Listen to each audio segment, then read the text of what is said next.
OBC नेते लक्ष्मण हाके नवीन पक्ष काढणार। नव्या पक्षाचं नाव ओबीसी जनता पार्टी ठेवणार असल्याची हाकेंची माहिती। ओबीसींच्या प्रतिनिधित्वासाठी आगामी निवडणुका लढवण्याचा हाकेंचा निर्धार। सोनम वांगचुक यांच्या समर्थनार्थ भंडाऱ्यामध्ये एआयएसएफचा कॅन्डल मार्च। दिल्लीतील दडपशाहीच्या निषेधार्थ गगनभेदी घोषणा। केंद्रीय शिक्षण मंत्र्यांनी राजीनामा द्यावा अशी मागणी। सोनम वांगचुक यांच्या समर्थनार्थ पुण्यामध्ये आप आणि विद्यार्थी संघटनांचं आंदोलन। बालगंधर्व चौकामध्ये विद्यार्थ्यांकडून जोरदार घोषणाबाजी। काही आंदोलनकर्त्यांना पोलिसांनी घेतलं ताब्यात। नाशिकमध्ये ठाकरेंच्या शिवसेनेचं आंदोलन। मानवी साखळी करत वांगचुक यांच्या आंदोलनाला दिला पाठिंबा।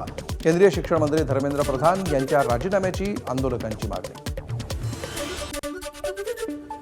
भंडाऱ्यामध्ये आमदारांच्या घरासमोर ओबीसी संघर्ष समितीचं ढोल बजाव आंदोलन। ओबीसींसाठी जनगणनेमध्ये स्वतंत्र कॉलमच्या मागणीसाठी 70 दिवसांपासून साखळी उपोषण।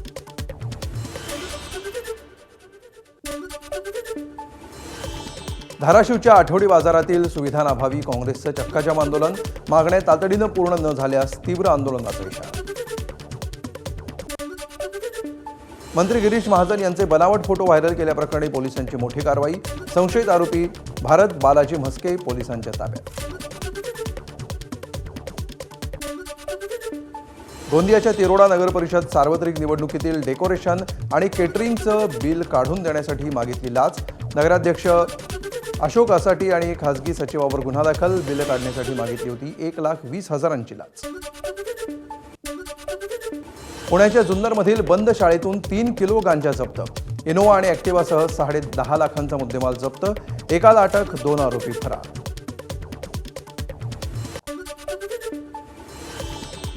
बुलढाणा शहरासह ग्रामीण भागामध्ये गेल्या 8 ते 10 दिवसांपासून विजेचा लपंडाव सुरूच। नागरिक त्रस्त, रुग्णालयांनाही फटका। वीज वितरण विभागानं दुरुस्ती न केल्यास नागरिकांकडून आंदोलनाचा इशारा। साताऱ्याच्या कोरेगाव तालुक्यातील शिवनेरी साखर कारखान्याला दूषित पाणी प्रकरणी कारणे दाखवा नोटीस। 3 दिवसांमध्ये उपाययोजना न केल्यास कायदेशीर कारवाईचा इशारा।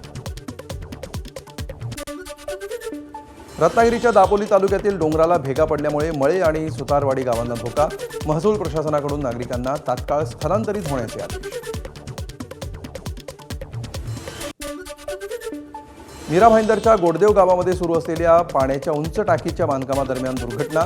टाकीच्या बांधकामावरील लोखंडी रॉड कोसळला, दुचाकीस्वार जखमी। नाशिकच्या अशोका मार्गावर नाशिक पुणे बसचा अपघात। झाडावर बस धडकल्यामुळे अपघात। बस चालकाला गंभीर दुखापत झाल्याची माहिती, तर काहींना किरकोळ दुखापत।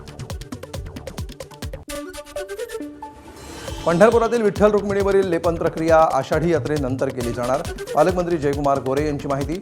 जिल्हा न्यायालयानं स्थगिती उठवल्यामुळे लेपन प्रक्रियेचा मार्ग मोकळा। लंडनहून निघालेली ग्लोबल वारी पंढरीच्या दारी दाखल। 50 दिवसांचा प्रवास करत वारकऱ्यांनी 11 देशांमध्ये पोहोचवला विठ्ठल भक्तीचा संदेश।